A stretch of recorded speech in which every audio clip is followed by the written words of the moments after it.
वासुदेव प्रभु नमो भगवते वासुदेव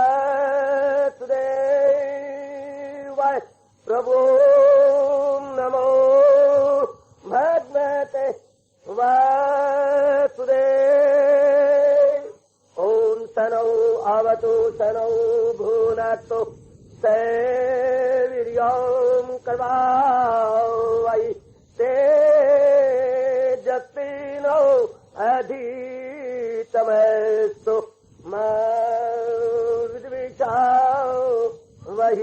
हरि ओम शांति शांति शांति। ओम प्रभु ब्रह्म विद्या गीता भगवती की बर्भागिन उपस्थित गीता अनुयायी मंडली माता बेटियों बुजुर्गों उपस्थित धार्मिक भाइयों, भगवान जी के अपरंपार दया कृपा से हम श्रद्धा और प्रेम पूर्वक श्रवण कर रहे हैं। इन दिनों इस सायकालीन शुभ संगत में ये ज्ञान कर्म संन्यास योग नामी चौथा अध्याय हमारे मालिक और जिंदगी के एकमात्र पथ प्रदर्शक भगवान कृष्ण फरमा रही थी कर्म किस तरीके से किया जाए अंतःकरण भी निर्मल हो और हमारे लोग के कर्म भी साथ साथ निपटते चले जाए। बहुत कमाल की बात इसे कहा करती है, एक तीर से दो शिकार खेलना। बहुत ही कमाल का, बहुत ही अच्छे। ये कैसे बात बने तो भगवान जी ने बता दिया था किस तरीके से वो इस श्लोक में हमने विचार किया। जब सब प्रकार की आशाएं जीव की खत्म हो जाती हैं और अंतःकरण पर वो निग्रह कर लेता है, उसके बाद भगवान ने कहा प्राणी पदार्थों के इकट्ठ करने का अब शौक उसको नहीं रहता। उसके बाद हजूर ने कहा ऐसा नेक जीव शरीर से कर्म करता हुआ भी न करने के समान, अर्थात क्रिया की प्रतिक्रिया उसके लिए नहीं होती।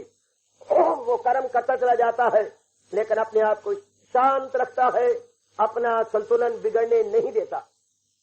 ये कर्म की चोटी की अवस्था है, जबकि शरीर से कर्म किया जाए और उसका प्रभाव न पड़े, कई बार नाकामयाबी होगी, उसके बाद फिर पुरुषार्थ करेंगे, मन और पक्का होगा, तब कहीं भगवान की पूरी कृपा होने से ये चोटी की अवस्था बनेगी। जो मालिक ने कहा तन काम में मन रहे ध्यान में तो फल भी न गुजरेगी अज्ञान में। तन से काम होता रहता है, मन भगवान की ओर लगा रहता है, स्वभाव बन जाता है। ये अभी तो कुछ आपको हैरानगी हो रही है कि ये कैसे होगा, अगर तन काम में नहीं होगा या मन काम में नहीं होगा तो बात कैसे बनेगी। अगर मन पूर्णपेण काम में होगा तब ना, धीरे करके अभ्यास कीजिएगा, फिर आपको अनुभव होगा। क्योंकि ये वाणी का विषय नहीं है, ये अनुभव का विषय है कि ये कैसे मुमकिन हो सकता है कि मन तो भगवान के चिंतन में रहे और तन द्वारा काम होते रहे। अभी तो आप कुछ विश्वास कीजिए कि ऐसा हो सकता है। धीरे करके अभ्यास जारी किया जाए तो कई बार भूलेंगे, कई बार कामना खा जाएगी, कई बार द्वेष पैदा हो जाएगा, कई बार फटकन पैदा हो जाएगी, फिर हम जुट जाएंगे, फिर लग जाएंगे, आखिर कामयाबी आपके हाथ में है। प्रभु जरूर आपको कामयाब करेंगे, मेरे मालिक सफलता जरूर प्रदान करेंगे। जुटिए, लगिए और भगवान भरोसे अपना जीवन में कल्याण करने की पूरी कोशिश कीजिएगा। इसके बाद क्या उसकी अवस्था होती है, जब तन काम में मन रहे ध्यान में तो फल भी न गुजरे कि असियान में गुजरो पाप का भागी नहीं बनता। उसका अंतःकरण साफ सुथरा होता जाता है और वो भगवान जी के दिव्य दृष्टियों के काबिल हो जाती है। जरा ध्यान दीजिए, सब मेरी माताएं बेटियां बुजुर्ग और भाई अपने मन को खींचकर जरा वाणी में लगाइएगा। बहुत अत्यंत कल्याणकारिणी एवं मधुर वाणी चल रही है। इसके बाद क्या अवस्था बनेगी उसकी, ये श्लोक भी 22वां बहुत कमाल का है।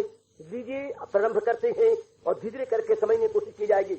यदृष्टलाभ संतुष्टा द्वंद्वतीता विमत्सरा समासिद्धौ असिद्धौ च कृत्वा अपि न निबध्यते। हरि ओम तत् सत्, हरि ओम तत् सत्, हरि ओम तत् सत्। जो मिल जाए ये उसकी अवस्था बनेगी, जो मिल जाए लेकर वही शाद है। न हासिल न पाबंदे इस दाद बराबर जिसके लिए जीत हार। फिर भगवान कहना पड़ा अमल में अमल का नहीं वो शिकार। और थोड़ा विमर्श करके विचार करें। यदृच्छ लाभ संतुष्टा, यदृच्छ लाभ से संतुष्ट। हमने विचार तो किया, बहुत गहरे नहीं उतरे होंगे आप, अब हम उतरेंगे। जो मिल जाए लेकर वही साध है। ऐसा नेक जीव जो भगवान जी की अपार कृपा से सब आशाएं छोड़े हुए है, अपना कर्तव्य समझ करके जुटा हुआ है, लगा हुआ है। उसने अपने आप को जुटा रखा है, लगा रखा है, अपने आप को बना रखा है। ऐसी सुंदर अवस्था अपनी बनाई हुई है, ऐसी अच्छी अवस्था उसने अपनी बना रखी है भगवान की अपार कृपा से, भगवान की अपार रहमत से। तो फिर मेरे मालिक अपने श्रीमुख से फरमा रहे गए, हजूर अनवर अपने श्रीमुख से कहने जा रहे गए, ऐसा व्यक्ति पुरुषार्थ तो कर रहा है, जुटा हुआ है, लगा हुआ है, वो तो भगवान का फरमान है, चाहे पहुंचा हुआ हो और चाहे परले दर्जे का दुनियादार हो। जहां में न देखोगे तुम एक पल के कोई भी पार गए। और बेअमल आपको कोई नजर नहीं आ गया, कहीं सला बैठा हुआ हो, कभी भी नहीं। भगवान के चोटी के प्यारे भी अपने आप को जाप में, भजन में, सिमरन में, चिंतन में लगाए हुए होते हैं। ये भी तो सूक्ष्म क्रियाएं हैं।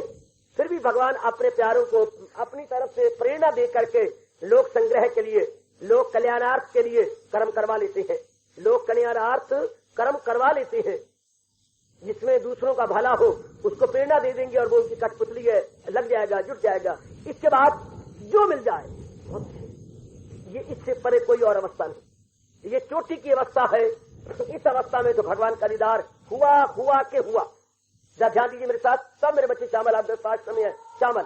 ऐसे जीव ने पुरुषार्थ किया, लगा, जुटा। वो उसका उद्देश्य नहीं था कि मुझे ये मिलना, मुझे ये मिलना, बिल्कुल भी नहीं था। भगवान ने उसे रजा दिया है, थका दिया है। महाराज जी के उस पर बड़ी कृपा हो चुकी है, पूरी रहमत और पूरी इनायत हो चुकी है। किसी प्रकार की इच्छा करके नहीं कर्म करना, भले आपको समझना है, क्योंकि हमारे जिंदगी के सारे दिन कोई न कोई इच्छा करके गुजरे हैं।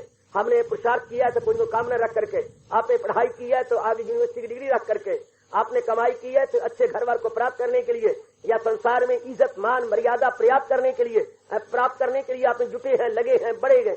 कोई भी आपने काम किया है, कोई न कोई संसार संबंधी कामना रखी है।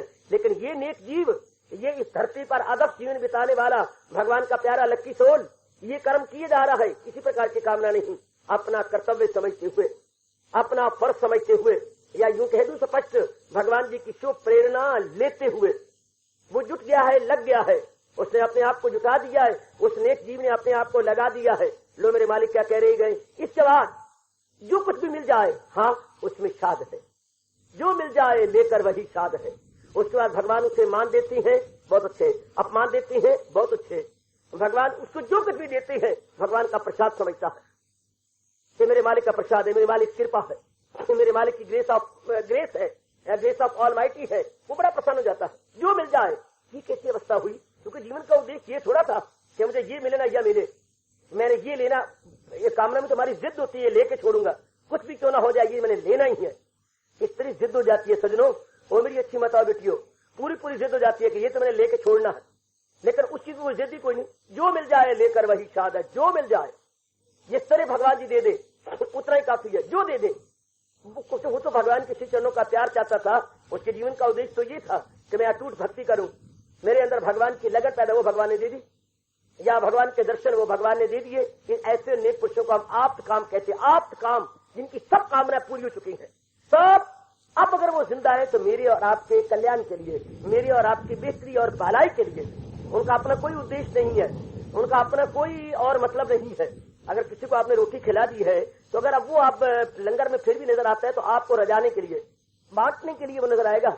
यानी एक बहरे की शक्ल में नजर आएगा, एक भूखे की शक्ल में नजर नहीं आएगा, क्योंकि उसने अपना पेट भर लिया है। मेरे सजनों, मेरी माताओं बेटियों, इस प्रकार भगवान के प्यारे जिन्होंने अपनी सब कामनाएं भगवान के दिव्य दर्शनों से पूरी कर ली है, अगर वो फिर भी जिंदा है तो मुझे और आपको रास्ता दिखाने के लिए, मेरी और आपकी बिगड़ी बनाने के लिए, ऐसे को हम कहेंगे लाइट हाउस। वो एक लाइट हाउस या प्रकाश स्तंभ का काम कर रहे हैं।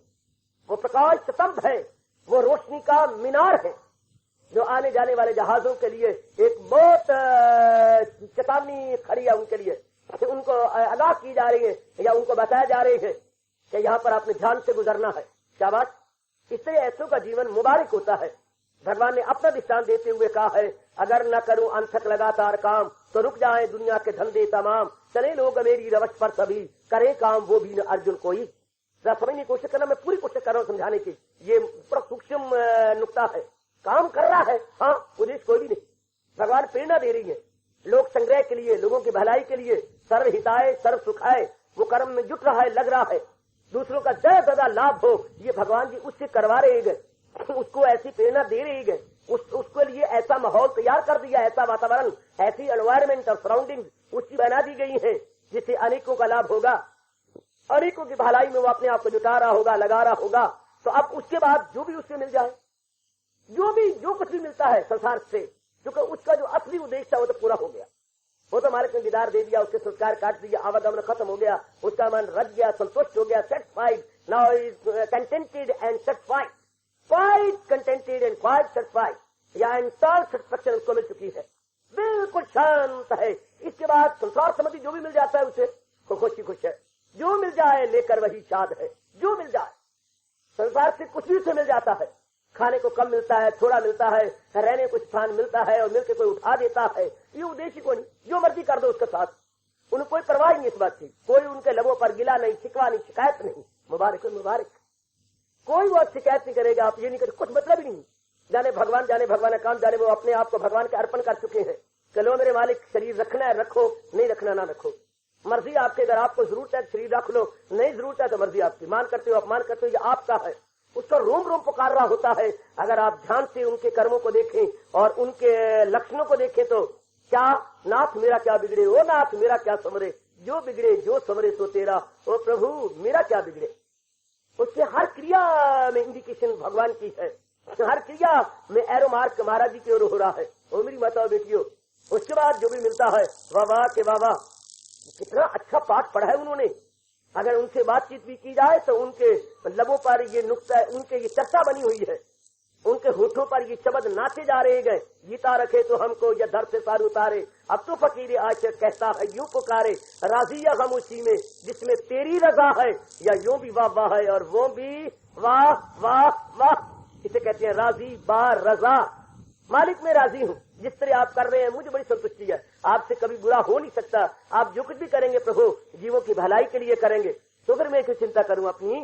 जब आप मेरी चिंता लिए फिरते हैं, जब आपने संकल्प ले रखा है करूं हाजतें उनकी पूरी तमाम, वो मेरी हिफाजत में हो सुबह शाम। जब भगवान ने संकल्प ले लिया ऐसे भक्तों के लिए तो उनको क्या चिंता है। जब आपके माँ बाप आपके घर में होती हैं और आप अभी मेजर नहीं हुए, आप अभी मासूम हैं, आप अभी निवाले, अभी पूरी शक्ति वाले नहीं हुए, तो माँ बाप को पूरी चिंता है, आपकी पूरी चिंता है आपकी। अभी आप पूरी अवस्था में नहीं आए, अब छोटी उम्र में है, हाँ नाबालिग है, तो माँ बाप को चिंता है खाने पीने रखने का बनाने का। तो भगत तो भगवान का नाबालिग बच्चा हमेशा के लिए है, या उम्र का तकाजा नहीं या मन के भाव का तकाजा है। चाहे उसकी उम्र 80 साल की होगी फिर भी भगवान के लिए वो नाबालिग है। प्रभु मैं मुझे नहीं पता, जैसे आपकी इच्छा है। जैसे 6-7 साल का बच्चा कहता है अम्मा तू जैसे कहेगी मैं करूंगा, तो वो भी बिल्कुल ऐसे बच्चों की तरह बन चुका है। ये तीनों एक ही लाइन में रखने योग्य है, बालिक, पहुंचा हुआ महात्मा और पागल। इन तीनों को स्ट्रेट लाइन में खड़ा कर दो, ये तीनों ही एक ही लाइन में खड़े करने योग्य बच्चे, बालिक नाबालिग वाला से, और पागल और महात्मा। अंतर बता दो, बालिक की अभी बुद्धि का विकास नहीं हुआ, भोला भाला है। महात्मा की बुद्धि का विकास चोटी पर हो चुके, भोला भाला बन गया। दोनों उल्ट है, नाबालिग अभी यानी इमैच्योर बॉय, उसकी बुद्धि का विकास नहीं हुआ, और महात्मा की बुद्धि का पूरा विकास होकर बच्चे समान हो गया है। और जो पागल है, हाँ उसकी बुद्धि काम ही नहीं कर रही।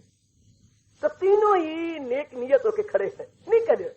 जरा बच्चे में देख लो, कोई उसके जो है मस्तक पर वल नहीं, छल नहीं, कुछ भी नहीं है, भोला भाला है। आहा आहा आहा, महात्मा जी बड़े भोले भाले होती हैं, कोई राग नहीं, कोई द्वेष नहीं, कोई लेना नहीं, कोई मतलब नहीं, कोई स्वार्थ नहीं है, बच्चे की न्याय। और जो पागल है वो तो होता ही बच्चा है। तुझे क्या है, मुझे ये है यार, ये कमाल है, कमाल है, ये कमाल है। जो आप बोलते हैं वही बोलते जा रहा है, उसकी अपनी बुद्धि काम नहीं करती, उसकी जो अंडरस्टैंडिंग वेन्स है वो नहीं काम कर रही। तो तीनों ही स्ट्रेट लाइन में रखने योग्य है, कोई इच्छा नहीं। कितना अच्छा जीवन होता होगा, अंदाजा लगा लो, जिनमें राग द्वेष नहीं रहा। पागल में अनजाने रूप में राग द्वेष नहीं रहा, महात्मा में जाने रूप में राग द्वेष नहीं रहा। बच्चे की अभी विकास ही नहीं हुआ नाड़ियों का, अभी टू बी डिवेल्प्ड है, टू बी डिवेल्प्ड। और महात्मा जी का फुल्ली डिवेल्प्ड, आहा, और जो वो है वो अंडर डेवलपमेंट, जो पागल है, अंडर डेवलपमेंट या under the layers of development, वो तीनों ही शानदार है, तीनों ही अच्छे लगते हैं। और जो आप राग द्वेष को छोड़ती जा रही हैं, आप अपने लिए कितनी अच्छी बनती जा रही हैं, आपका मन कितना शांत है। इससे साबित होता है कि प्राणी पदार्थों में खुशी नहीं है, खुशी मन का विषय है और मन को अंतर में रखने से शांति मिलती है। अगर इंसान इस राज को जान ले, कभी ना मन को भटकाए, मुझे ये मिलेगा, तो यही एक बड़ी भारी भूल है सज्जनों और मेरी माताओं बेटियों, जो हमारे मन में ये कीड़ा फंसा हुआ है, मुझे अच्छी चीज मिलेगी, मुझे नौकरी मिलेगी, मैं पास हो जाऊंगी, मुझे अच्छा घर वाला मिलेगा, ये तो मुझे खुशी होगी। ये बिल्कुल धोखा है। दरअसल शांति तो आत्मा का विषय है, और अगर मन बार मुखी ना और अपने आप में टिका रहे, आहा वो अवस्था रहे जिसका दिल रूह से मुतमयन, उसी फर्द को कायम और अक्ल गिन आत्मनी एवं आत्मना तुष्टा चित प्रज्ञा तदा उच्चते।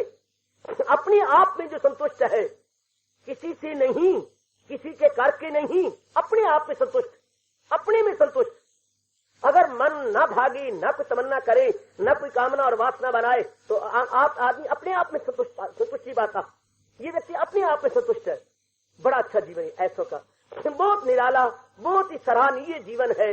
ऐसी मेरी माताओं बेटियों, चाहे वो इस जहान में दिन प्रतिदिन कम होती जाएंगी, जो अपने आप में संतुष्ट हो, न माँ से, न बाप से, न बहन से, न भाई से, न पति से, न पत्नी से, न इज्जत से, न धन से, न पदार्थों से, न बारी आदर मान सत्कार से, अपने आप में संतुष्ट, अपने आप में। हजारों में कोई इंसान आजकल के विचित्र समय में शायद देखने में आए, मैं शायद लगा रहा हूं, जो अपने आप में संतुष्ट हो, अपने आप में रहती हूं। इन्हें हम कहेंगे सेल्फ स्टैंड, या हम कहेंगे आत्मनिर्भर। वो इससे बहुत बड़ा लिमिटेड अर्थ लेते हैं हिंदी में आत्मनिर्भर। क्या जो अपना रुपया कमाते हूं और किसी की तरफ ना देखते हो, हम कहते हैं आत्मनिर्भर। ना मेरे बेटे, आप बोलते हैं वो आत्मनिर्भर है, उसका बोलते हैं सेल्फ रिलायंस, अंग्रेजी में कहेंगे सेल्फ रिलायंस या सेल्फ स्टैंड। वो मेरी ये बेटी भाई आत्मनिर्भर है, मतलब खुद कमाती है, किसी के आश्रित नहीं है, गलत अर्थ है ये। आत्मनिर्भर वो, अच्छा जब चलो मैं मान लिया छोटे अर्थ लगा लूं, जो अपने कमाती है वो आत्मनिर्भर। कहाँ? धन रूप में तो वो निर्भर है, अपने पर है, पर कहाँ है? धन रूप में नौकरी के निर्भर है। आप कहते हैं वो आत्मनिर्भर हो गया, ये तो बड़े गलत अर्थ लगाते हैं। नौकरी पर निर्भर है। अभी थोड़ी सी बात बन गई थी, आपके मन में हलचल मच गई भी, जब तक पॉजिटिव आंसर नहीं आएगा तब तक पता नहीं क्या होगा। Wavering was there, wavering was there, even then you are implied, even the wavering is there. पता नहीं क्या होने वाला है, पता नहीं क्या होगा, कहीं कोई ये ना बन जाए, वो ना बन जाए। आहा, आत्मनिर्भर कैसे? आप कमा रही हो, हाँ, तो जो भी आपका हेडमिस्ट्रेस है उसके अधीन है, तू जरा तो टाइम में पहुंचे, जरा तो ये बात ना बने, ये आत्मनिर्भर कैसे आप कहती हैं? फिर आपने खुशी के लिए कहा का आप निर्भर नहीं करते। सचमुच आत्मनिर्भर तो वो है जो आत्मा या परमात्मा के भरोसे हो चुका, उसको हम कहेंगे वो अब जमाने के आश्रित नहीं है, कि वो अपनी खुशी का चश्मा अपने भीतर से ले चुका है। खुशी का चश्मा वो अपने भीतर से ले चुका है, अपने आप में संतुष्ट है। ये चोटी का महात्मा होगा, और महात्मा वो नहीं जो भगवे कपड़े में मलबूस है। महात्मा वो नहीं जिसे हजारों आदमी गुरुदेव गुरुदेव महात्मा कहते हैं। महात्मा आप नहीं जानेंगे, महात्मा वो जो पूर्ण रूपेण मालिक तक जिसकी रसाई हो चुकी है, और अपनी शांति का जो भीतर से ले चुका है, बिल्कुल अपने भीतर से। आजकल तो महात्मा बस हुआ है जिसके 10, 20, 50, 60 आप लोगों की तरह पीछे पीछे फिरते हो, हाँ जय जयकार हो रही, ओ महात्मा की धोर दरगाह तक पहुंचे ना। मेरे पुत्र आपको कुछ नहीं लग सकता ये बातें। कबीर साहब रो के गए थे कि वक्त बड़ा गंदा आ रहा है, फूटे आंख विवेक की लखे न संत संत। ऐसा काला वक्त आएगा, कबीर जी कह रही है कि जीव की अकल मारी जाएगी। उन्हें ये नहीं पता लगेगा चोटी का महात्मा कौन है और अभी प्राइमरी स्टेज में कौन है, क्योंकि दोनों के कपड़े चाल ढाल बराबर नजर आएगी। फूटे आंख विवेक की लखे न संत असंत, जाके पीछे 10-20 है ताको नाम महंत। जिसके पीछे 10, 20, 50, 60 हो जाएंगे, बड़े महंत जी हैं जी, बड़े पहुंचे हुए हैं जी, धुर दरगाह तक इनकी नजर जाती है जी, परमात्मा इनके अधीन हो चुके हैं जी, वगैरह वगैरह चाटुकार बतेरे फिरते होंगे और लोगों को धोखा देते फिरते होंगे। लेकिन असल तो वो जीव वो है अपने आप में संतुष्ट, अपने आप में गदगद, बिल्कुल अपने आप। शायद ही आप उनका अंदाजा लगा पाए जो अपने आप में मस्त रहते हैं, अपने आप में अलमस्त रहते हैं। हाँ, उनके लिए मेरे भगवान कह रहे हैं, जो मिल जाए, मिले ना मिले उनको क्या परवाह है, जो मिल जाए लेकर वही शाद है। जो मिल जाए उनको किसकी परवाह है, या उनकी कोई इनकी इच्छा है? आहा, उन्हें ये मिले वो मिले, जो मिल जाए। गुरुदेव महाराज अमेरिका में गए, वहां पर 1-2 साल लेक्चर दिए हिंदू धर्म पर, लोगों ने बहुत अप्रिशिएट किया, बहुत पसंद किया। आखिरी बार यूनिवर्सिटियों ने उन्हें नाना प्रकार के सर्टिफिकेट दिए। ये जरूरी नहीं होता पुत्र कि आप लोग हम लोग इम्तिहान दें तो डिग्री नहीं थी, यूनिवर्सिटी वाले खुद जा करके ऐसे चोटी के फिलासफरों को डिग्री देने जाते हैं कि बड़ा चोटी का फिलासफर है, बड़े चोटी, उन्हीं की शास्त्र उनकी किताबें पढ़ के तो अगले डिग्रियां लेती हैं मनोविज्ञान की या साइकोलॉजी की या फिलॉसफी की, तो वो खुद डिग्री देने जाती है। तो गुरुदेव को इसकी कई डिग्रियां विदेश वालों ने दी, विदेश यूनिवर्सिटियों ने बड़ी डिग्रियां दी। और जब स्वामी जी अपनी इंडिया को आने लगे तो उन्हें फेयरवेल के लिए जहाज पर चढ़ाने गए, तो स्वामी जी जब जहाज में बैठे तो जितनी डिग्रियों वाली थी सारी समुद्र के तह के ऊपर फेंक दी। महाराज तो बड़ी कीमती डिग्रियां, मैंने क्या करना है, मुझे यहीं से मिली थी, मैंने इसी के तह पर फेंक दी है। राम को पंजाब यूनिवर्सिटी की आगे डिग्री बड़ी भारू है, मुझे तो एक डिग्री चाहिए थी, भगवान के दिव्य दर्शन जो हो चुके हैं, मुझे बाकी डिग्रियों की जरूरत नहीं। सब समुद्र की सतह के ऊपर डिग्रियां तैरती नजर आई। उनको जरूरत क्या लगाई अंदाजा, उनको क्या करना है, डिग्री तो होती है स्वार्थ पूरा करने के लिए, कहीं नौकरी लेनी है, कहीं कुछ करना, उनको इनको क्या, उनको आप पूछ लो, ऐसे अंदाजा लगाइएगा, ऐसे कोई जरूरत है जो मिल जाए, कोई ऐसी जरूरत है, सब अंदाजा लगाया उन लोगों ने कहा हम जिनके लिए मरते रहते हैं इन लोगों को परवाह सकती नहीं है। लो हमारी समुद्र की सतह पर ये सारी फेंकते हुए जा रहे हैं, तुम्हारी डिग्रियां इज इक्वल टू ये, no meaning to realise soul. चीजों की महत्ता तो हम बढ़ाती हैं, चीजों में तो कोई अपने आप में इंपॉर्टेंस नहीं है, अपने आप में तो कोई इंपॉर्टेंस नहीं। अगर हमारे मन में कामना ना हो, इच्छा ना हो, तो बड़े से बड़ा आदमी मेरे और आपके लिए जीरो है, बड़े से बड़ा, चाहे कोई गवर्नर आए, चाहे कोई चीफ मिनिस्टर आए, अगर हमारे भी कोई कामना नहीं है इज इक्वल टू जीरो। बड़े बड़ी को आदर मान तो हमने दे रखा है, परमात्मा की कसम, अगर सारी जीव ना हो और इनके पास कोई भी कामना वाला न जाए तो ये बिल्कुल बेइज्जत होकर के नौकरियां छोड़ के आ जाए। मिनिस्टर के पास कोई भी ना जाए, चीफ मिनिस्टर के पास कोई भी ना जाए, गवर्नर के पास कोई भी ना जाए, प्राइम मिनिस्टर के पास कोई भी ना जाए, तो अपनी कुर्सियां तुड़वा के सारा दिन घर में आ जाए। कोई भी इनके पास कामना का पीछे, तो दुनिया कामना से भरपूर, बस ये धक्के देते रहेंगे, चला जा चला है तो कोई सूते दे गए, क्यों आ गए, और दुनिया मरी पड़ी है, उनको अकल तो है नहीं, दानात वो है नहीं, अपने अंतर्मुखी तो होते नहीं, इसलिए इन जीरो की इन्हें वैल्यू बना रखी, मतलब कुछ भी वैल्यू नहीं इनकी, वैल्यू तो हमने बढ़ाई है पुत्र। अगर हम आप काम हो, हम अपने अंतर्मुखी जाने वाले हो, हमारे पास छोटी अज्ञान हो तो होना नहीं, वो तो भगवान ने पहले कह दिया है, हजारों में होगा कोई खाल खाल, वो तो कोई विरले जीव होती है जिनके पूर्व के संस्कार बड़ी अच्छी और बड़ी अच्छी नेक कमाई हो, तो वो भगवान की ओर जाती है। अदरवाइज तुम्हें सजनों आप देख ही रहे थे, क्या सब कामनों में मरे पड़े हैं, मैंने ये करना है, मैंने वो करना है, तो बाओ फिर इनकी वैल्यू है, डीसी की वैल्यू बढ़ गई, थानेदार की वैल्यू बढ़ गई, वो हमने बढ़ाई है, इनकी वैल्यू हमने बढ़ाई है।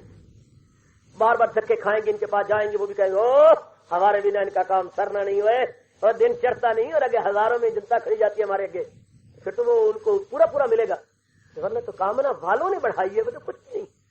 और ऐसों की जो अपने आप में संतुष्ट है, अपने आप में गदगद है, उनको क्या पड़ी, जो मिल जाए मिले ना मिले उनकी बला से, इसलिए भगवान ने कहा याद चला संतुष्ट था। अब वो संतुष्टि तो उनको पहले अंदर से मिल गई थी, संतुष्टि तो उनको अपने आप में मिल गई थी, ऐसों को क्या पड़ी है।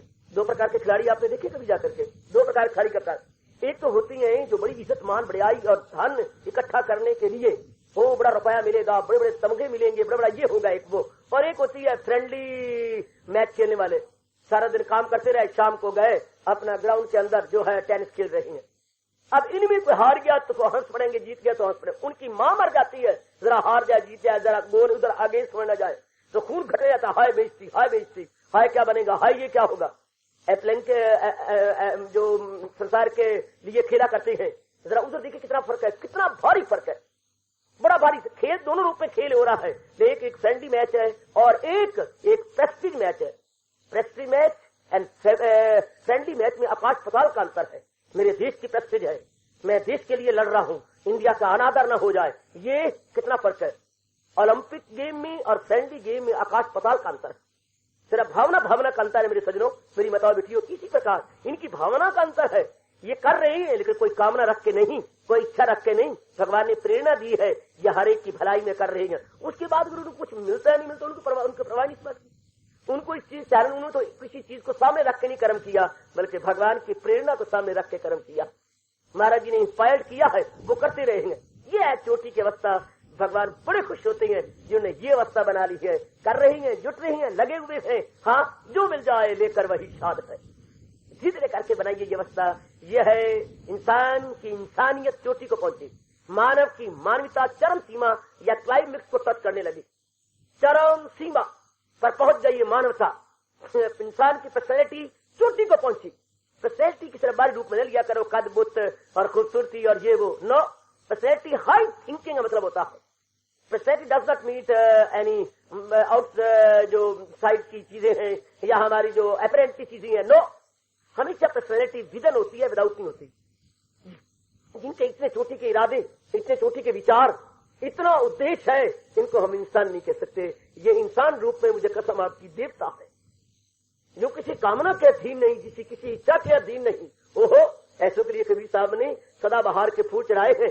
चाह मिटी चिंता गई मनवा बेपरवाह, जाके कछु ना चाहिए सो ही शहन शाह। वाकई इसमें कोई शक नहीं, तख्त और ताज रखने वाला ही बादशाह नहीं है। सब प्रकार की कामना छोड़ के ये बादशाहों का ही बादशाह है, ये बादशाहों का भी बाप है।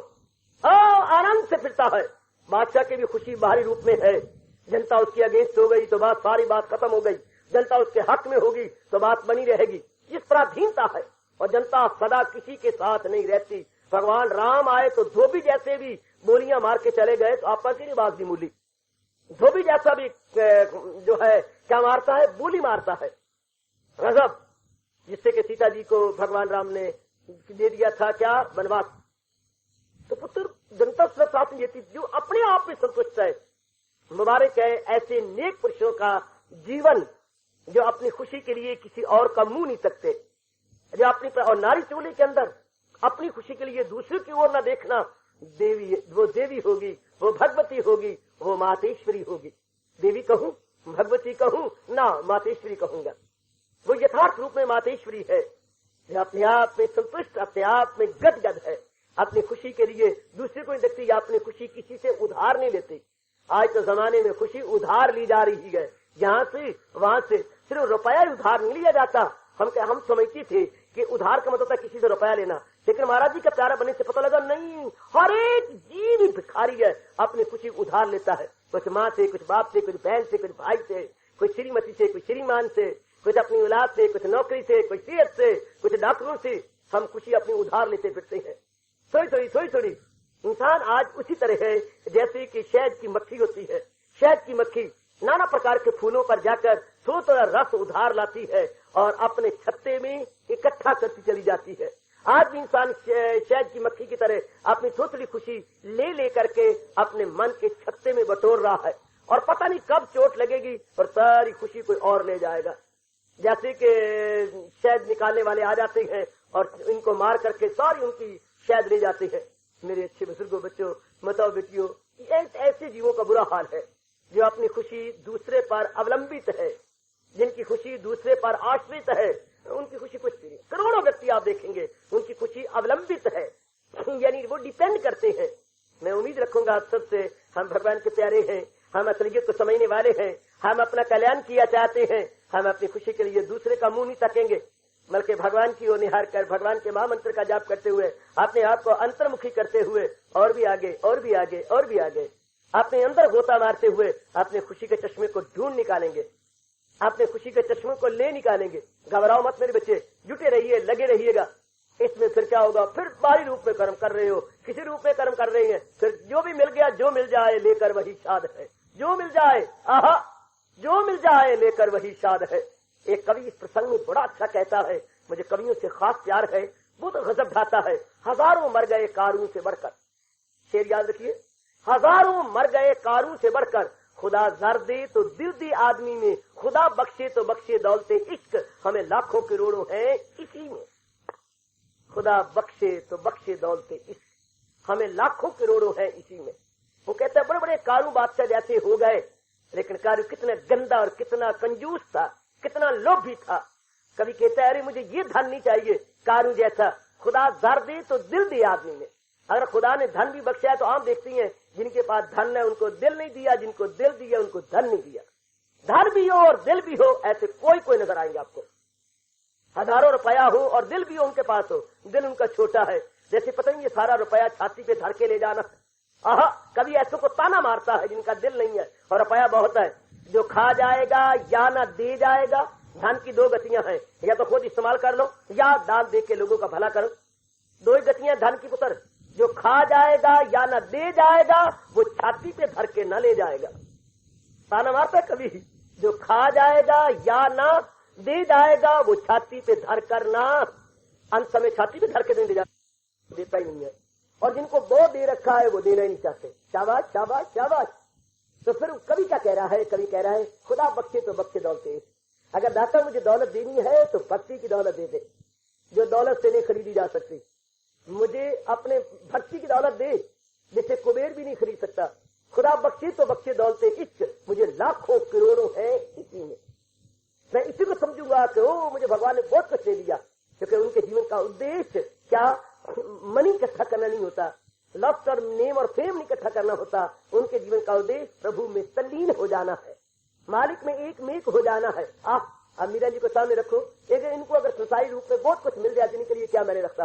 कबीर जी को सामने रखो, प्रातः स्मरणीय संत शिरोमणि गोसाई तुलसीदास जी को सामने रखो, पंजाब को 4 चांद लगाने वाले 20वीं शताब्दी के ज्ञान सम्राट स्वामी रामतीर्थ गुरु महाराज जी को सामने रखो, विवेकानंद जी को सामने रखिएगा। अब इनको संसार संबंधी कुछ मिल भी जाए क्या मैंने रखता है? All the same to them, क्या मिल जाए? कुछ भी मिल जाए, कुछ भी मिल जाए, इनके लिए क्या मैंने रखता है? विवेकानंद फॉरेन कंट्री से लाखों रुपए इनको भेंट पे दिया गया, इनके लिए क्या मैंने क्या रखता है? आते ही अस्पताल खुलवा दिए गुरुदेव के नाम पर, कॉलेज खुलवा दिए गुरुदेव के नाम पर, इनके लिए क्या मैंने क्या रखेगा? इनके जीवन का उद्देश्य रुपया बटोरना नहीं था, इनको तृप्ति अपने भीतर से मिल चुकी है, इनको क्या मैंने रखता है? जरा ऐसे जीवन सामने रख करके इस श्लोक को पढ़ो, जो मिल जाए देकर वही साध है, न हासद न पाबंदे इस दात है। ऐसों के लिए क्या मैंने रखता है? यद इच्छा लाभ संतुष्टा, यद इच्छा लाभ संतुष्टा, वो अपने आप में संतुष्ट है। जरा मीरा को सामने रखनी बेटी, अगर ऐसों को बहुत कुछ मिल गया तो क्या हो गया?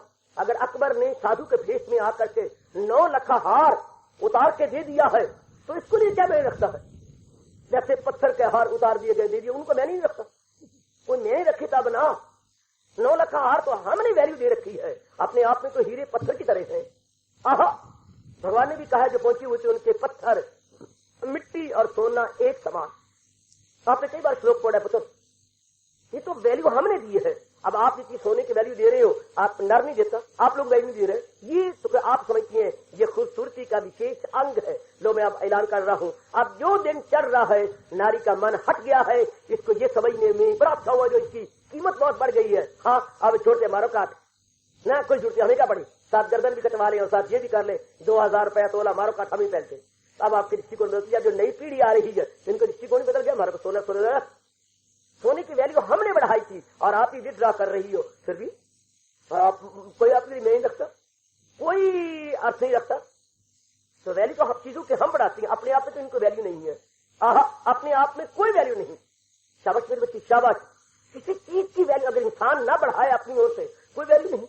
इंसान ही ना बढ़ाए तो इंसान को क्योंकि भगवान ने ज्ञान नहीं दिया और फिर ये बाहरी रूप में धक्के खाता है, तो कभी इसकी वैल्यू बढ़ा, कभी उसकी वैल्यू बढ़ा, कभी उसकी वैल्यू। आपने जिंदगी काटी है, जमाने में क्या क्या पहले किस किस चीज की वैल्यू थी। चलिए कोई कपड़ा चला था उसकी बड़ी वैल्यू बढ़ी, फिर उससे और आगे कपड़ा उसकी वैल्यू घटा दी, फिर कोई उसके बाद और आया और वैल्यू घटती गई घटती गई घटती गई घटती गई। आगे आगे देखिए होता है क्या। जमाने का हाल देख लो, चंद दिन पहले एक चीज की वैल्यू बढ़ती है, फिर उसके बाद हम उसकी वैल्यू घटा लेते हैं, वो बिल्कुल धक्के खाती रहती है।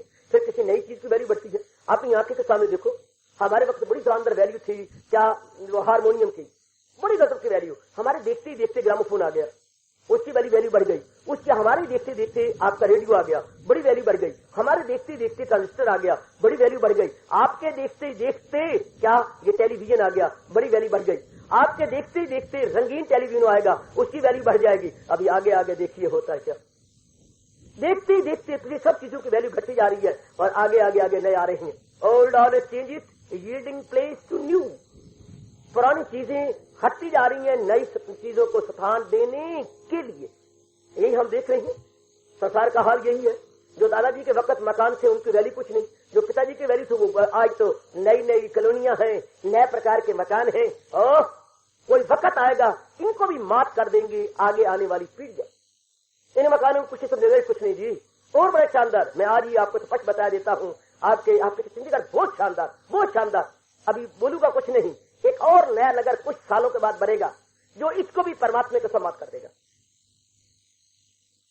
चंद सालों के बाद ऐसा एक और कैपिटल बनेगा जो इसको मात कर देगा।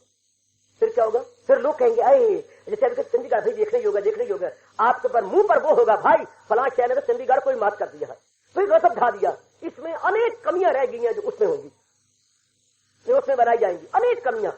अब ये लाले पड़ रहे हैं, उनके दिन प्रतिदिन हमारे चंडीगढ़ में जबरदस्त एक आफत आ गई है, पानी की कमी, शॉर्टेज, वाटर शॉर्टेज। दिन प्रतिदिन उनकी एक्सपेक्टेशन की सारी गलत निकली है। हम ये कर लेंगे, वो कर लेंगे, इस तरह और कमी आती जा रही है, बिजली की, पानी की, और भी शॉर्टेज होती जाएंगी। उनको माफ करेगा, एक नया कैपिटल बनेगा। हाँ, फिर क्या होगा? दुनिया में चलता इससे रहता है। अभी आप कहते हैं वर्थ सीइंग, फिर कहेंगे दैट इज वर्थ सीइंग, फिर उसको भी कोई माफ करेगा, फिर दैट इज वर्थ सीइंग, फिर तो कुछ बात न बनी, फिर तो कुछ भी ना हुआ। आहा, इसी तो इंसान धक्के खाता रहे, इस तरह अपनी अनमोल जिंदगी को तबाह करता रहेगा। Tomorrow here, today here tomorrow there, today here tomorrow there, तो फिर इंसान का कोई कैरेक्टर ना हुआ, इंसान का अपना कोई स्थान ना हुआ। आहा, तो आइएगा, अंदर की वो अवस्था है जिसमें तलीन हो जाने के बाद जीव हमेशा के लिए स्टैंड कर जाता है, सदा के लिए स्टैंड करता है, सदा के लिए। कमाल कर जाते हैं, गजब ढा जाते हैं, कमाल करते हैं पुत्र, अपने आप में गजब ढा देते हैं। अभी चंद दिन पहले रांची की ट्रेन यहां से चली थी, उन्होंने कभी कमाल कर गए बनाने में, इंजन और डब्बे कमाल के। अब जो आपके हिमालयन क्वीन चली है, अभी गुजर गई हमारे सामने, इसने गजब ढा दिया, रिकॉर्ड रख दिया। हिमालयन क्वीन, ये हिमालय की क्वीन, ये इसका नाम रखा गाड़ी का, तो कमाल कर दिया। अब फिर कुछ 4-5 साल में और गाड़ी निकालेंगे, वो उसको कमाल कर देगी। तो विचारवान इसलिए इन पदार्थों पर दिल नहीं देता, अपना मन विड्रॉ कर लेते कि ये भी क्या बात बनी। जैसे राजी होते हैं, पहले जिस रानी का ब्याह किया उसको बड़ा अच्छा समझा, फिर उसके बाद दूसरी की तरह उसको वैल्यू घटा दी, फिर तीसरी को, चौथी को, कोई उनका है दीन ईमान? दुनिया वालों का ना कोई दीन ईमान, सिर्फ चढ़ते सूरज को राम राम। जिसकी पतंग चढ़ गई, मान आ गया, आबरू उनकी चढ़ गई, वाह वाह वाह, दुनिया वाले उसके पीछे हो जाएगी, उसी के पीछे फिर उस चंद्र के बाद उसको गिरा देंगे, कोई और वस्तु है, फिर उसके पीछे धक्के खाने लग जाएंगे। सजनों, दुनिया वालों का तो बहुत बुरा हाल है, बहुत बुरा, धक्के खाते फिरते हैं। भगवान के प्यारे हैं जो अपने आप में शांत होकर आनंदित है, उसके बाद फिर जो मिल जाए लेकर वही शाद है। जब शाद है, पूरी शांति तो उनको अंदर से मिल गई है, बाहर से कोई चीज मिली ना मिली उनके लिए बराबर है। ये चीज मिली तो क्या, वो चीज ना मिली तो क्या, अपने आप में संतुष्ट है, अपने आप में गदगद है, अपने आप में प्रसन्न है। जिंदगी है तो ऐसी जिंदगी है। ऐसे को देख करके महापुरुष कह गए, निराली चाल है इनकी, जमाने से निराले हैं, ये आशा कौन सी बस्ती के यार अब रहने वाले हैं। ये कहाँ के रहने वाले हैं? इनकी चाल निराली, इनकी ढाल निराली, इनकी नैनों में खुमारी, ये अपने आप में मस्त, ये किसी के तलुए नहीं चाटते, ये किसी के मुंह के चमचे नहीं बनते। जमाना मुंह के चमचे बनने के आगे है, अभी चमचे बनने का है, कुछ ने कड़छी बनने का आ जाएगा, यानी और ज्यादा देना पड़ेगा, और ज्यादा करना पड़ेगा, ये तो फिर कोई बात नहीं बनी, दूसरे के मुंह तकते रह गए। जीवन है तो ऐसों का जीवन है जो अपने आप में संतुष्ट, अपने आप में गदगद, अपने आप में प्रसन्न। मोस्ट लक्की, मोस्ट लक्की, मोस्ट लक्की सोल, बड़े अच्छी किस्मत वाले हैं जो अपने आप में प्रसन्न रहते हैं, अपने आप में गदगद रहते हैं। भगवान ऐसों के लिए कह रहा है, जो मिल जाए लेकर वही शाद है, ना हासद ना पाबंदे इस दाद है। इस पर तो फिर विचार होगा, अभी तो इतने में अपने आप में ऐसों को जीव कहेंगे, ये है सेल्फ स्टैंड लक्की सोल, सेल्फ स्टैंड लक्की सोल, अपने आप में संतुष्ट रहने वाले। आत्मीय आत्मना पुष्टा है ये, आत्मीय आत्मा अभी तो आप पूरा नहीं समझ पाएंगे, क्योंकि अभी आप इस मार्ग पे चले हैं, जुटे हैं, लगे हैं, इनको अपने आप में खुशी मिलती जा रही है, अपने आप में प्रसन्न है, किसी से कोई मतलब ही नहीं है, आहा, किसी से कोई लेना देना ही नहीं है, आहा, अपने आप में संतुष्ट। जब उमड़ा दरिया उल्फत का, हर चार तरफ आबादी है जिनके उद्गार हुआ करती है, पहुंचे मुंह को जिनको शांति अंदर से मिल गई उनके उद्गार है। जब उमड़ा दरिया उल्फत का, हर चार तरफ आबादी है, हर रात नई एक शादी है, हर रोज मुबारक बादी है। इनके लिए हर रात शादी की तरह है, हर रात दिवाली है, हर रोज दशहरा है, हर रात दिवाली है, हर रोज दशहरा है। इनकी हर रात दिवाली है जो अपने आप में संतुष्ट है, और हर रोज मानो दशहरे की मानद है। कुछ सदा दिवाली साज की, आठों पैर बसंत, हमारे यहाँ कहावत चलती है, सदा दिवाली साज की। अजी क्यों? अपने आप में संतुष्ट रहने वाले हैं ना, इनकी सदा दिवाली है। हमारे लोगों की दिवाली साल में एक दिन आती है, बढ़िया कपड़े पहन लिए, सज धज गए, जरा बटक मुटक के गए, जरा बाजार में मिठाइयां आ रही हैं, दिवाली मुबारक, Diwali greeting, Diwali greeting sir, Diwali greeting, Diwali मुबारक, दिवाली मुबारक। और इनको देखो जिनको अपने में संतुष्टि है, सदा दिवाली है, अपने आप में गदगद, अपने आप में प्रसन्न, अपने आप में खुश फिरते हैं, अपने आप में मजा लेते रहते हैं।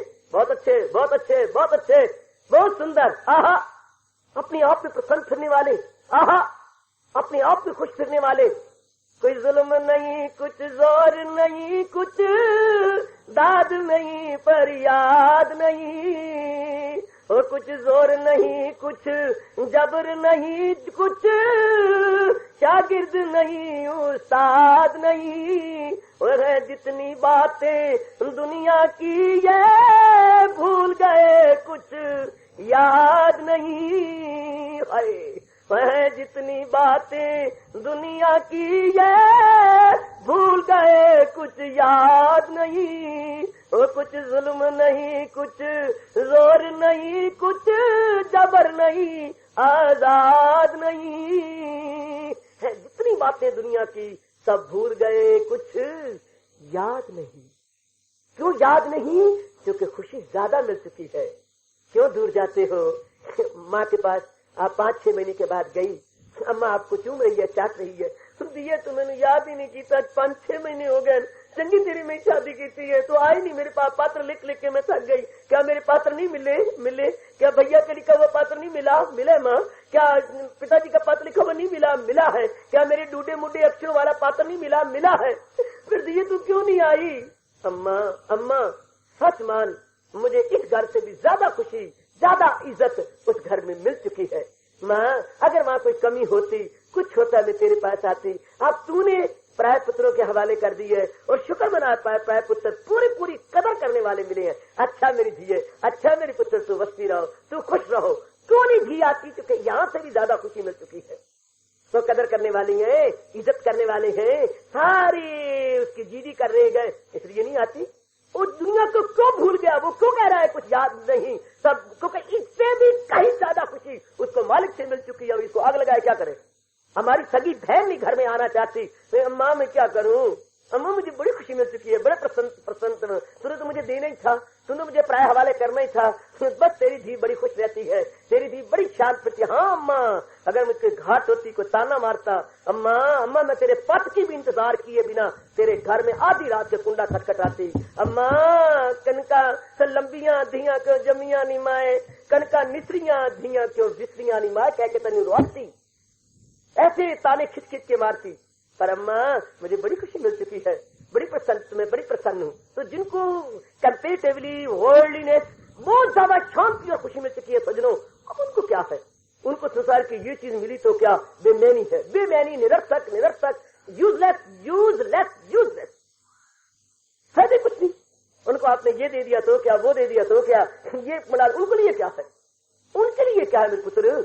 जिनको कंप्लीट हैप्पीनेस अंतर से मिल चुकी है, उनके लिए मेरे भगवान कहते हैं कर्म करते करते अंतःकरण निर्मल कर लिया, मालिक की याद करते करते अंतःकरण के बिल्लोर की तरह साफ सुथरा कर लिया। उसके बाद कर्म करके जहान कुछ देता भी है उनको, राजा महाराजा को देते भी है। बेमैनी कोई अर्थ ही नहीं है। आपने कई महात्माओं की जीवनियां पढ़ी होंगी, कई महात्माओं की जीवनियां पढ़ने का आप शौक रखती हैं और अपनी लाइब्रेरी से ग्रंथ ले लेकर के आप पढ़ रही हैं। अब उनको देखिए ना, क्या महाराजों राजों नहीं दिया, क्या नहीं दिया, और अपनी शांत फिरती हैं, आनंदित फिरती हैं, बहुत आनंदित। अकबर एक दिन वीर अपने कहने लगा, भजनीक अपने मेरे पुत्र हो, अकबर का भजनीक कौन सा पुत्र?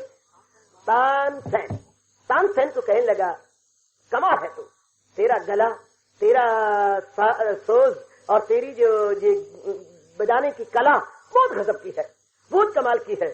सच बता, तेरे गुरु भी जिंदा है? हाँ, मैं उनको सुनना चाहता हूं, उनको बुलाऊंगा। आप लाख बुलाइएगा, वो बिल्कुल नहीं आएंगे। अच्छा तो फिर मैं चलूंगा, वो कहाँ रहती है? फला जगह। तो कहते अपनी जीवनी में आता है उनके, तानसेन अकबर को भेष बदला करके ले गया और वहां जाकर के गुरुदेव की सेवा की। तानसेन तो आ गया, सुना क्या हाल है? बहुत गुरुदेव आपकी बड़ी कृपा हो रही है, बहुत अच्छा हो रहा है। गुरुदेव मैं कुछ सुनना चाहता हूँ आज आपसे। बड़ा इनका आपस में प्यार था गुरुदेव और शिष्य का। उन्होंने सुर शुरू कर दी, बड़ा सुंदर बजाया, 2-4 गीत सुने। अकबर ने सुन के बहुत खुश हुआ, बड़ा प्रसन्न। वापस आ गए। वापस आ जाने के बाद अकबर ने काफी इनाम भी दिया। एक दिन कहने लगे, तानसेन एक बात कहना चाहता हूँ जो मेरे मन में है, तो बुरा न मनाना। नहीं महाराज, आपका अन्न खाया बुरा कभी न मनाऊंगा।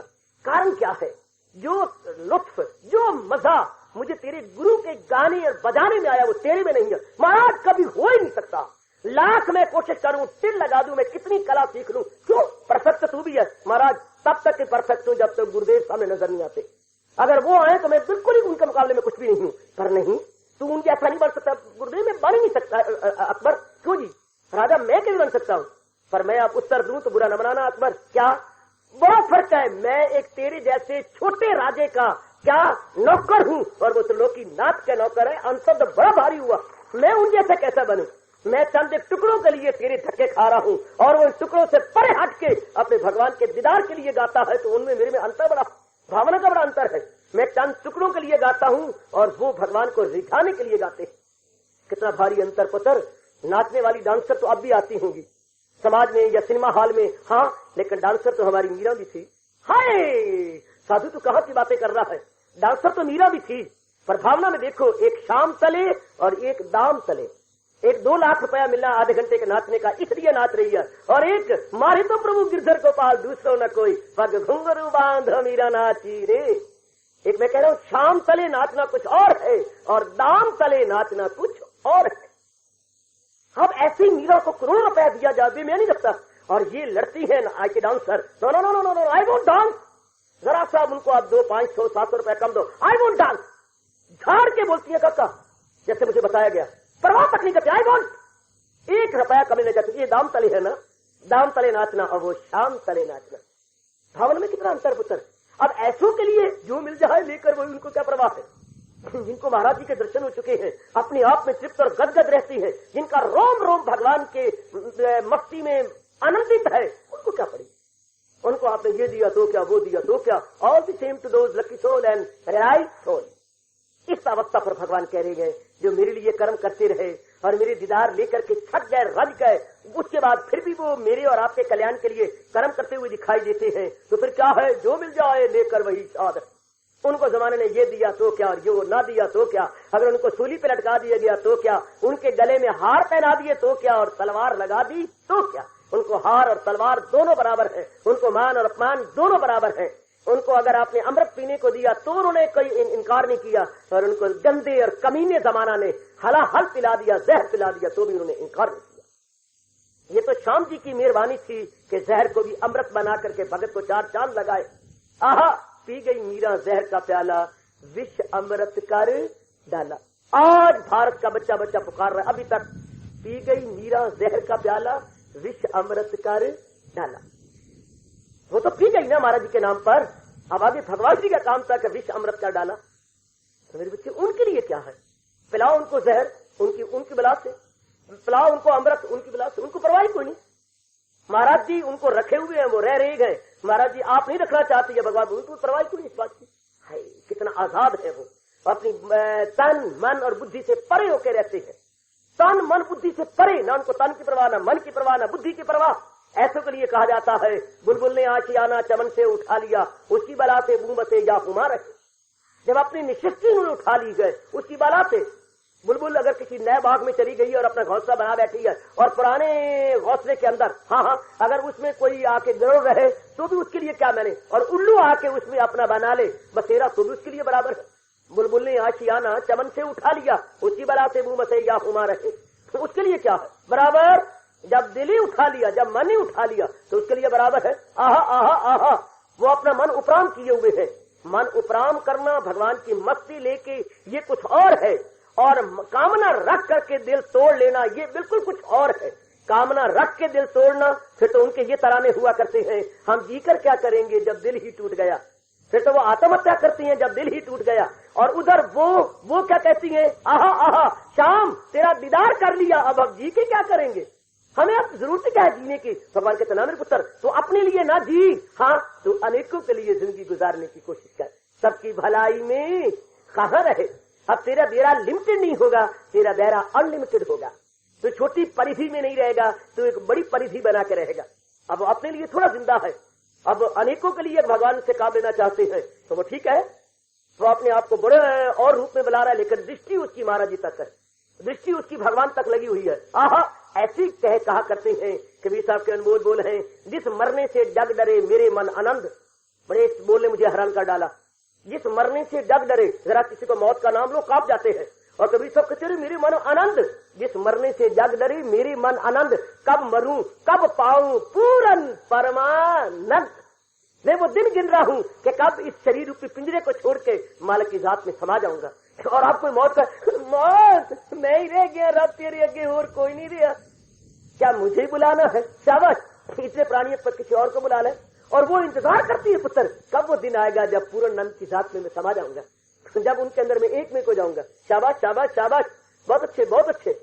जब मैं उनके अंदर एक में हो जाऊंगी, उनके अंदर आ जाऊंगी, शाबाश शाबाश। कोई वो बारात लेके आया और बारात लेने के बाद कहते है क्या, वो श्रीमती जो बननी थी वो आगे खड़ी हुई, क्या श्रीमान तुम क्यों आए? मैं बारात लेके आया, किस लिए? तेरे लिए। क्या सारे हरियाणा में मैं ही रहेगी तेरे काबल और कोई नहीं रही? एक मैं रहेगी तू तेरे काबल है? तो सारी आदमी के दृष्टिकोण कुछ और होते हैं, आहा, और भगवान के प्यारे का दृष्टिकोण कुछ और होता है। मैं बड़ी व्याख्या करूंगा तो भी पूरी समझ नहीं आएगी, क्योंकि इतनी अवस्था आपकी है नहीं। अभी आप प्राइमरी स्टेज में हैं, लग रही हैं, जुट रही हैं, वो कुछ अपने आप को बढ़ा रही हैं। जरा सा कोई बात आपके अनुकूल हो जाती है, प्रतिकूल हो जाती है, आपका तवाज़ुन ठीक नहीं रहता। और ये तो दुनिया से बिल्कुल ऊपर उठ चुके हैं, अपने आप को बिल्कुल ऊपर वर्ल्ड प्रूफ बन चुके हैं। इनको आपने लाख दिया तो क्या, कख दिया तो क्या, इनके लिए सब बराबर है।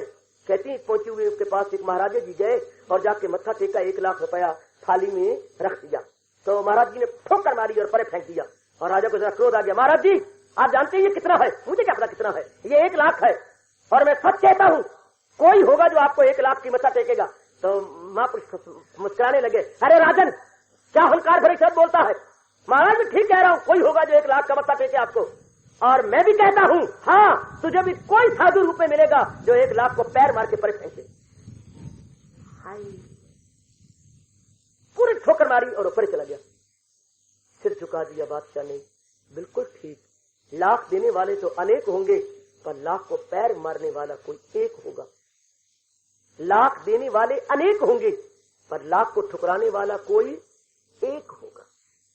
जो मिल जाए लेकर वही शाद है। अपने ये कौन नेक जीव है जो अपने आप में संतुष्ट है? जिनके जीवन का उद्देश्य क्या संसारिकता नहीं, जिनके जीवन का उद्देश्य संसार बनाने वाला है, जिनकी दृष्टिकोण भगवान की ओर है, हाँ उनके लिए क्या मैंने रखता है। ये तो हम लोगों ने वैल्यू दे रखी है संसार को, वरना संसार की तो अपने आप में कोई वैल्यू नहीं है। इसको थूक की तरह फेंक के गोपीचंद नहीं चले गए, इसको थूक की तरह फेंक के पूर्ण भगत नहीं चले गए, इसको थूक की तरह फेंक के क्या भर्तृहरि राजा ने राजपाट को थूक की तरह नहीं फेंका, गोपीचंद ने नहीं फेंका, क्या नहीं फेंका इन महाराजाओं ने? अगर इनमें इतनी इज्जत मान बढ़ियाई होती तो थूक की तरह क्यों फेंके? क्यों पूर्ण जी ने सारे राजपाट को फेंक दिया? क्यों भर्तृहरि ने कख की तरह राजपाट को फेंक के भगवान के भजन में लग गए? क्यों गोपीचंद इसको छोड़ छुड़ा करके भगवान के चरणों में गिर गए? अगर राजपाट, धन, पदार्थों, बीवी, बच्चों, खूबसूरती में सब कुछ होता तो क्यों छोड़ते? वो जी अपनी इतनी सुंदर पत्नी, इतना सुंदर उनका इकलौता पुत्र और राजा उन पे लट्टू होने वाला इकलौते पुत्र, सब कुछ छोड़ छुड़ा के जंगलों की राह ले गया। क्यों ऐसे बुद्ध बनते फिर? अगर सब कुछ इसमें होता, जस्ट इमेजिन जेंटलमैन, अगर इसी में जिन चीजों के लिए हम तरसते हैं वो उसको किक मार के चले गए। Just imagine where we stand and imagine where they were stood. कहां थे वो और कहां हम हैं? कहां वो थे? Where they stood where we stand. क्या उनकी अवस्था थी, क्या हमारी अवस्था? कहां थे वो? ये सब कुछ छोड़ के जा रहे हैं और हमारे जीवन का उद्देश्य ये मिले, ये मिले, ये मिले, ये मिले। भगवान कहते हैं ले ले, लेकिन कंप्लीट सेटिस्फैक्शन नहीं पा सकेगा तू, फिर भी मन के अंदर बेचैनी बेकरारी रहेगी। Where we stand and where we stood, बड़ा अंतर है, बड़ा अंतर है। Where we are standing and where we were standing, कितना अंतर है, दृष्टिकोण का अंतर हो गया मेरे पुत्र। मेरी बेटी दृष्टिकोण में बड़ा भारी अंतर पड़ गया। वो लात मार के जा रहे हैं जबकि हम लोग इन्हीं चीजों के लिए धक्के खाते फिरते हैं, ये मिले, ये मिले, ये मिले। पर उन्हें शुक्रा भी था कि इन तिला में अरे तेल नहीं हो, इनमें कुछ भी नहीं है। वो ठोकर मार के जाते हैं और आज हम इनको लेते हैं। जमाने का हाल देखती हो, एक अपने पुत्र के सिर से कितनी नकदी वार रहा है और एक भिखारी पंजी पंजी दस्ती दस्ती के लिए लड़ रहे हैं। मैंने उठाई थी, मैंने तुझे को लेता, एक सिर से वार रहा है, हाँ, और एक उठाने में लड़ रहे गए। एक राजपाट, धन, पदार्थों, बीवी, बच्चों को फेंक रहे गए और हम इन्हीं चीजों के लिए लड़ाइयां कर रहे हैं, झगड़ रही हैं, मर रही हैं, जेलों में जा रही हैं, कत्ल कर रही हैं और क्या क्या नहीं कर रहे हैं। कोई इनको थूक की तरह फेंक गए, हम उनकी फेंकती हुई थूक की तरह थूक पर लड़ना चाहते हैं, झगड़ना चाहते हैं। शाबाश शाबाश शाबाश। क्यों? हमारे उद्देश्य कुछ और है, उनका उद्देश्य कुछ और था। ऐसे पूछुओं का लक्ष्य खींच रहे हैं भगवान, या ऐसे पूछुओं के अंतःकरण में बैठे हुए भगवान एक्सरे दे रहे हैं हमें, एक्सरे लेके हमारे सामने पेश कर रहे हैं। ये शरीर का एक्सरे डॉक्टर लेते हैं और भगत के अंतःकरण का एक्सरे भगवान खुद लेते हैं। उनके लिए कोई मशीन नहीं हो सकती, बजाते खुद भगवान के अनमोल बोल है। ये भगत के ये श्लोक क्या है? भगत के शुद्ध अंतःकरण का एक्सरे है। जो मिल जाए लेकर वही शाद है, न हासद न पाबंदी इस दाद है। आज विचार कीजिए, क्या हमारी भी अवस्था ऐसी सुंदर बन रही है या नहीं? क्या हमारी ऐसी अवस्था बनती जा रही है कि संसार से मन उपराम हो रहा हो, ये मिले मिले, ये मिले ना मिले, अपने आप में संतुष्ट, अपने आप में गदगद, अपने आप में प्रसन्न, हम खुशी के लिए दूसरे का मुंह तो नहीं सकते। अब हमारे पर तो ये गंदी बात नहीं लागू होती कि खुशी मेरी मुट्ठी में तेरी, खुशी मेरी और मुट्ठी में तेरी, क्या ये हमारे पर तो लागू नहीं होता? या हम अपने आप में गदगद हैं, अपने आप में प्रसन्न होते जा रहे हैं, अपने आप में आते जा रहे हैं दिन प्रति दिन? देखना तो ना अपने आप को अपना निरीक्षण कीजिए और ऐसी सुंदर अच्छी अवस्था बनाने की कोशिश कीजिएगा जो अपने आप में खुश, अपने आप में प्रसन्न, मेहनत की, जुट गया, जो मिला मिला, ना मिला ना मिला, शाबाश, अपने आप को लगा दो। उसके बाद जो मिलता है हमें लाखों करोड़ों है इसी में। अपने आप को जुटा दिया, लगा दिया, मेरे मालिक जो कुछ दिया आपने बिल्कुल ठीक दिया, बिल्कुल मैं बड़ा खुश हूँ, मैं बड़ा प्रसन्न हूँ। ये कौन कह सकेंगे जिनका उद्देश्य प्रभु प्राप्ति है, जिनका उद्देश्य कंचन कामनी कीर्ति प्राप्ति नहीं है? ये वो कह सकती हैं कि जो कुछ मिल गया ठीक है, जो मिल जाए लेकर वही शाद है। मैं फिर कह देता हूँ, ये वो कह सकेंगे जिनका उद्देश्य, जीवन का उद्देश्य प्रभु प्राप्ति है, कंचन कामनी कीर्ति प्राप्ति नहीं रहा, वो उनका रोम रोम पुकारेगा, जो मिल जाए लेकर वही शाद है, जो मिल जाए लेकर वही शाद है, जो मिल जाए लेकर वही शाद है। यद्र इच्छलाभ संतुष्टा, यद्र इच्छलाभ संतुष्टा, यद्र इच्छलाभ संतुष्टा। हार्दिक धन्यवाद, आशीर्वाद।